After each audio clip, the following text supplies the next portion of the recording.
dagaal ka tuqaraq waa gardarro Soomaaliland soo samaysay oo mas'uul ka yahay madaxweynaha Soomaaliland oo ku soo qaadeen Puntland iyo xuduudadeeda ay ku soo qaadeen weeye gardarro fadaan weeye waan gartay maxay kula tahay in dagaalkaas soo noqnoqday uu ku salaysan yahay garaad in loo sheego oo ninkaas ciidamadiisa meesha kala baxo waan maqlayay ra'iisul baarlamaankii reer Laascaanood baasha Maxamed Faarax xalay waxa uu sheegay Ingiriis baan siiyay buu isagu waayo Ingiriisku wax siiyay waa kee yuusi Laascaanood Ingiriis ciidaysiiyay sheekadaas oo daba soconaa buu yiri waa gardarro qalad ah oo qeyr nidaam ah weeye una baahan in run loo sheego weeye oo la yiraahdo George bixiyo waxaad wadin ciidankaaga la bax dawo kale ay leedahay bale siyaasiyiinta Somaliland iyo odayaasha dhaqanku waxay sheegeen inay soo xiri doonaan xuduud ay leeyihiin taa ka waran waana weyn oo waayeel oo xogogaal labaanahay waxa oo dhamay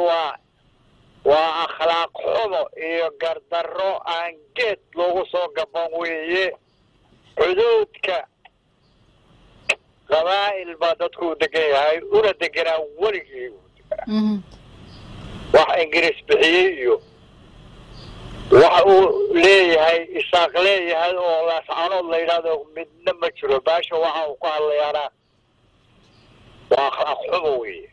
absolute akhlaaq xumo weeye waa la rabaa in run la sheego cidii gardarradeeda loo sheego waad gardaran tahay laakiin xagga jeedin beerka jeedin hayda jeedin dhexdhexaadka ka هذا واشقينيسا maaha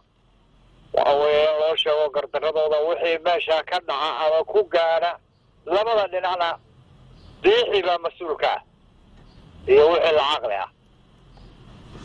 waan gartay labada dhinac hadda waxay isku hor fadhiyaan dagaal oo laga cabsi qabo inuu maalmaha fadhiga ugu soo hayo uu qarxo marka maxay kula tahay adiga Puntland waxay leedahay waxaanu leenahay ilaa caynama aagada xuduudku iyagu yahay Somaliland ilaa iyo caday leedahay maxay kula muuqataa adiga waa runtood weeyaan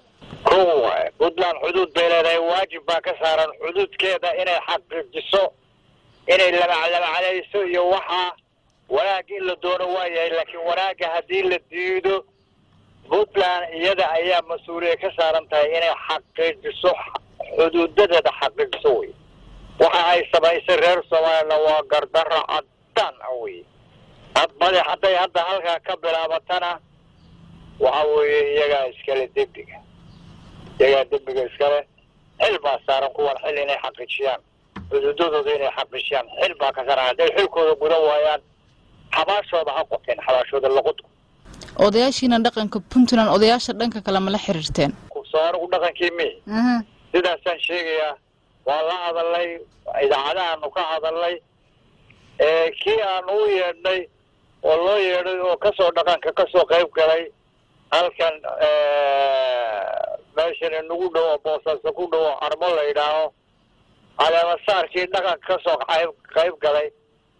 waa la xiray oo la xukumay oo 5 sanadood lagu xukumay oo Somaliland buu meel ka dhacay baa la yiri ciidamada hal kala raro حاجة لقى ما نفسنا حاجة سالم سدودي كرا إذا ما ده هلا كمان كبر وكبر عن مال السلخ كوهاي هو عقل حماه السلخ كوهاي هو